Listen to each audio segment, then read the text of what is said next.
Hello and welcome to Thursday Night Bhakti, where we take a 30-minute pause out of our busy day to sink into a little devotional chanting.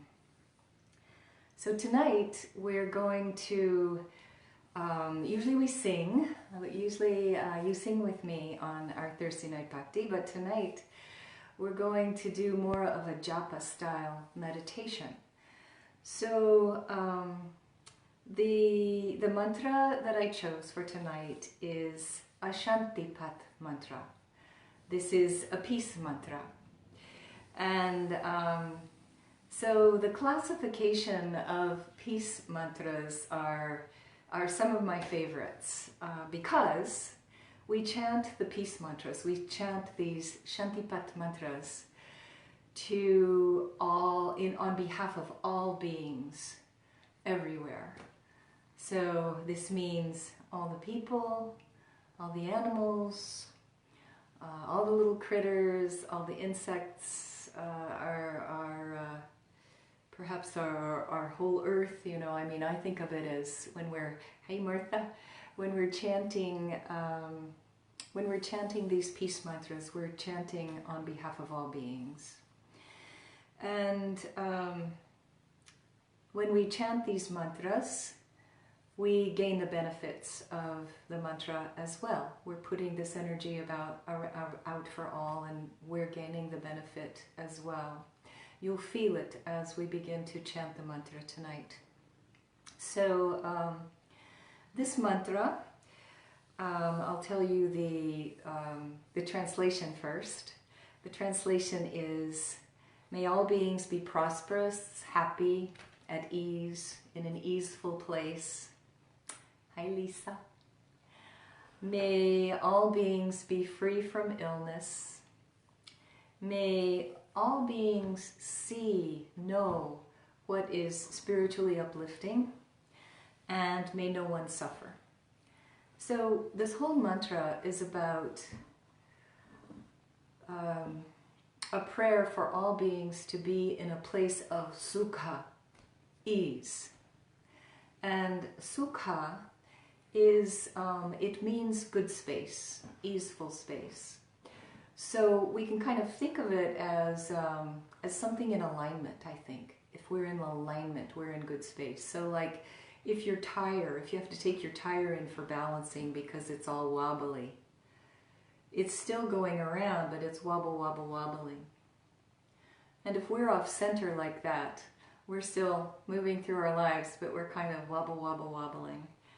And sukha is this idea of bringing that into alignment, bringing ourselves into alignment with the divine, with you know, our real self, our true self, our higher self.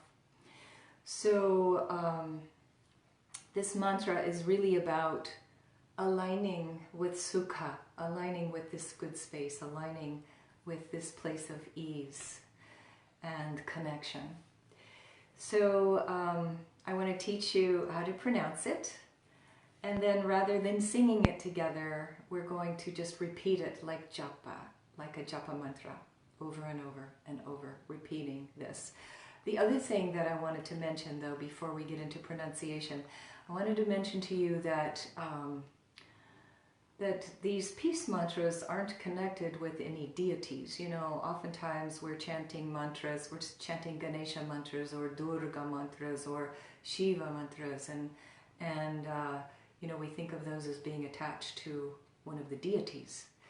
The peace mantras are not attached to deities, they're just to get us into alignment with the divine. So, you can see the words down there. The first word is Sarve. Say that with me. Sarve. Sarve. It's at the start of almost each line, so we'll say that a lot of times. Sarve. The next word is Bhavantu. Now, you notice there's a BH there. That's one letter in Sanskrit language. It's not Bhavantu, it's Bha. There's a little little aspirated sound, a little breath with that ba sound. So it's Bhavantu, Bhavantu, Bhavantu. Say that with me. Bhavantu. Good. And then the last word, there's a KH next to each other. That also is one letter.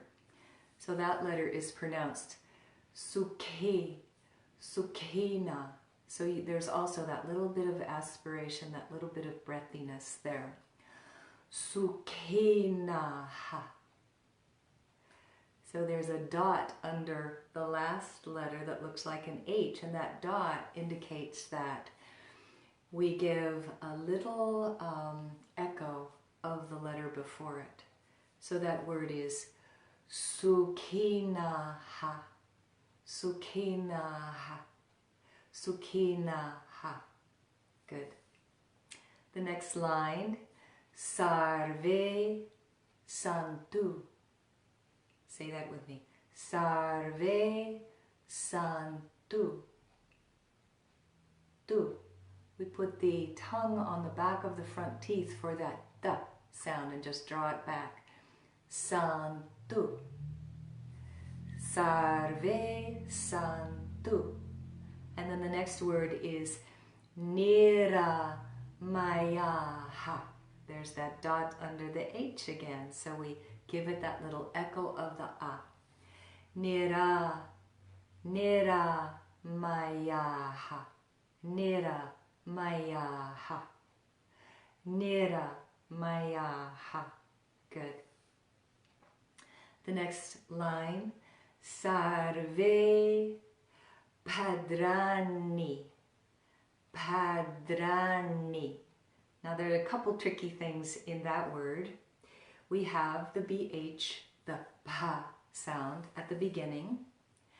We have the da, where we put the tongue on the back of the front teeth and pull it back.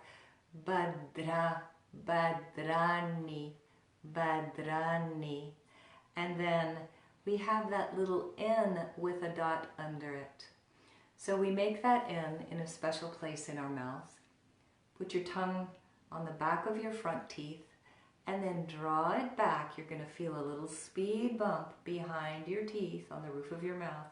Right behind that speed bump is where we want to place the tongue on the roof of the mouth. Not too far back, just right behind that little speed bump. So that is pronounced na, na, na, na.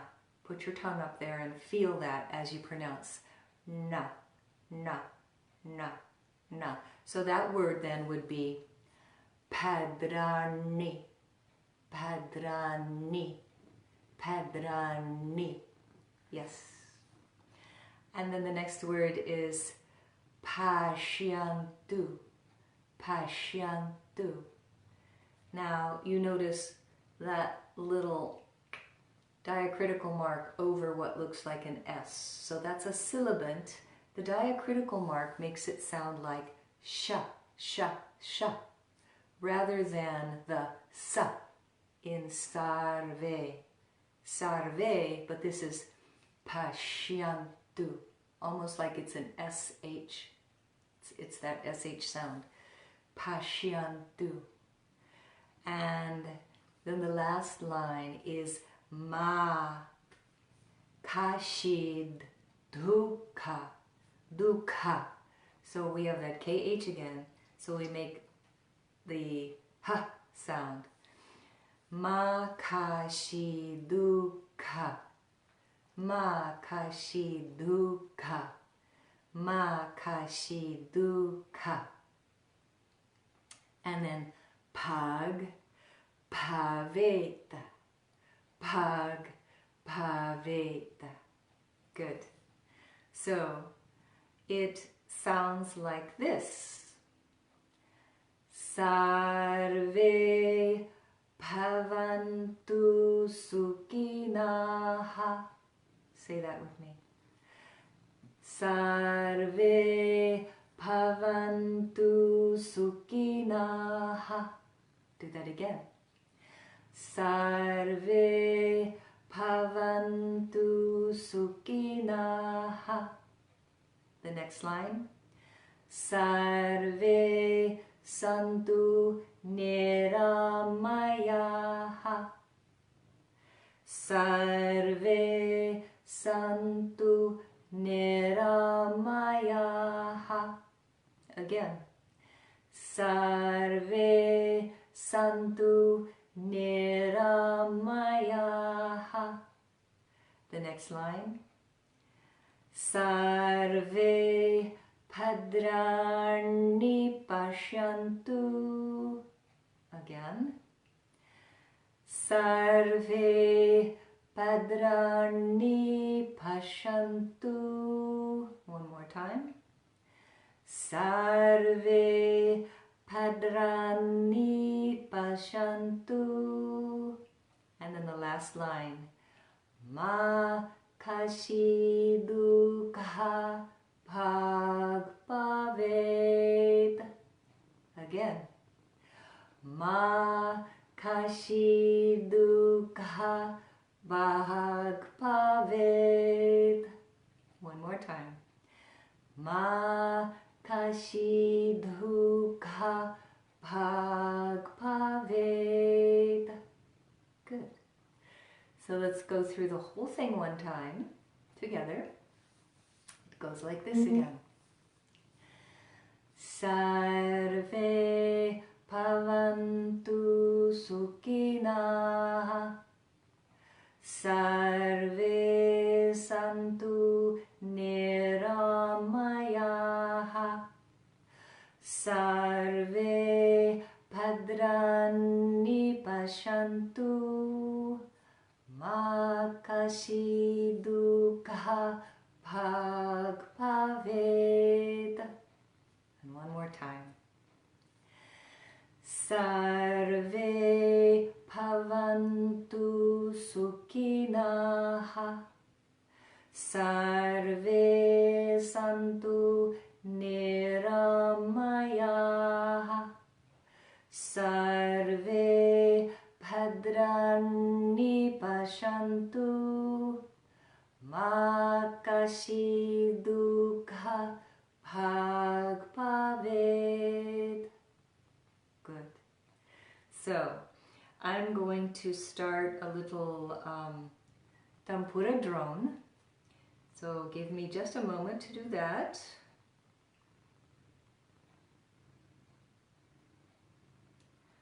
And actually, before I started, we'll chant, and then I'll talk to you about perhaps how to do this as a practice for yourself at home. So we'll start.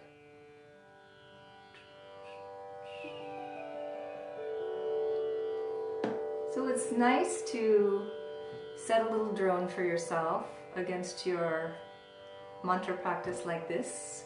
It's also nice to do it without a drone, but I thought since we're chanting together tonight, it might be nice to have a little drone in the background, and I'll create a little drone with the harmonium as well. And I'll begin to chant this mantra, and you just chant along with me, and we'll chant for about 10-15 minutes together. And so I invite you to sink into the sound, to sink into the mantra, and to just allow yourself to sort of be taken away by the sound of your own voice and these words that we're chanting together.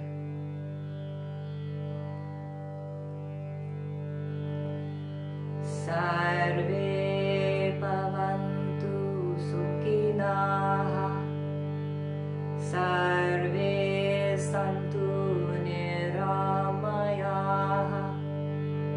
Sarve Bhadrani Paśyantu. Ma Kaścidduḥkha Bhāg Bhavet. Sarve Bhavantu Sukhinaḥ.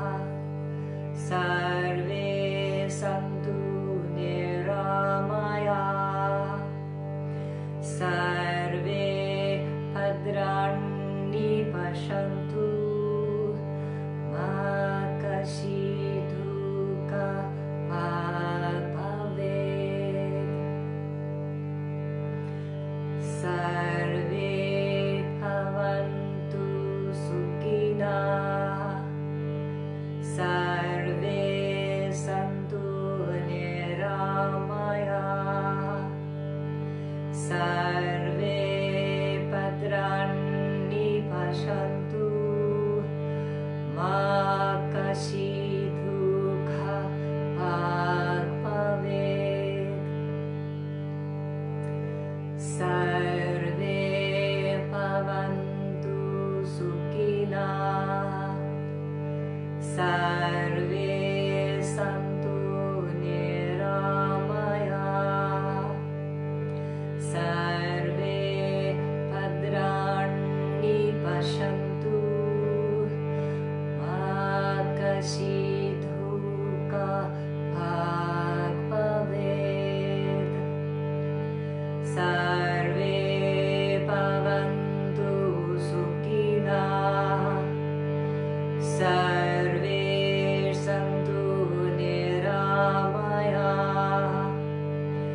Sarve Bhadraṇi Paśyantu ma Kaścidduḥkha Bhavet. Sarve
So do you feel the vibration of the sound within your being?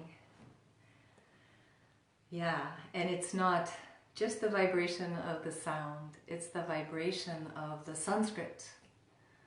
You take on these qualities when you chant in the Sanskrit language. As you chant mantras and you do it for a long time, you dedicate yourself to one mantra and you do it for a long time, you begin to become the qualities of that mantra. So that's one of the things that I love so much about these mantras. So if you want to make a practice, a sadhana out of a mantra such as this, maybe this one, maybe another one that you know and love, I invite you to find a place in your home. If you don't have an altar, you can just find a nice quiet place in your home, light a little candle, sit down and chant the mantra. Excuse me. Make it a daily practice, and it can really change things for you. It can drop you into much deeper awareness, I think. Much deeper awareness of who you really are and how you fit into this beautiful world. So, thank you for joining me again. I love seeing you all here. If Sneha is still watching, I was just thinking of you today, Sneha, and I miss you. Sneha is all the way in Kerala, India. I saw her just in February. Anyway, I want to also give a little commercial before I close out here. Our band Akashvani are having a kirtan, a very special kirtan on June 1st at Fun Yoga Studio here in Riverside, and our whole band will be there. We're very excited about singing for you, and we have some of our old favorites and a couple of new ones as well. Christy has just released a meditational CD, and we're going to be chanting one of the songs from her CD during the evening. And we have a couple of new ones that I brought back from India, and then some of our old favorites. But the very special thing is that the whole evening is going to be dedicated to Ramana's Garden Children's Home in Rishikesh, India. We're going to be raising money for them. So it's $15 donation to come, and all of the money that we raise will go to Ramana's Garden. Ramana's Garden is a wonderful home and school for at-risk children. The founder and the staff of Ramana's Garden quite literally go into the slums of India, where there are just incredibly at-risk children, at risk for prostitution and being murdered and seeing murders and a life of hard labor and malnutrition, and they rescue these children and bring them into this school and this home, and they feed them, they give them a loving home, they teach them to do organic gardening, they teach them to cook, they give them their academic skills from at whatever age they come into the school until graduation from high school. They are taught to start a savings account. There are sponsors that feed into their savings accounts so that by the time they graduate from high school, they have funds to go to university. The kids that graduate from this school get to go to university, and there are electricians, there are engineers, there are lawyers, there are therapists, there are nurses, there are all kinds of wonderful vocations that these kids come out with. And so not only is this changing the child's life, it's changing the life of their family, and then they're going to go back into that community and change the life of their community as well. So I love this place so much. I go there every time I go to northern India, and I'm so overjoyed and humbled every time I go and see all of these joyous kids who have been saved from a horrible life, and now they have a new wonderful life, and hope and joy and love and many things to look forward to. So I apologize for going a little over, but I wanted to give that little plug because we would love to have you join us on June 1st, 7 o'clock, Fun Yoga Studio. Please be there. It's going to be fun. It's going to be devotional. It's going to be a loving community, and it's all going to go to a wonderful cause. Alrighty, thank you. Enjoy the rest of your evening, and I'll be here next Thursday for Thursday Night Bhakti. Oh, Solo says bye-bye too. She says bye-bye with her tail.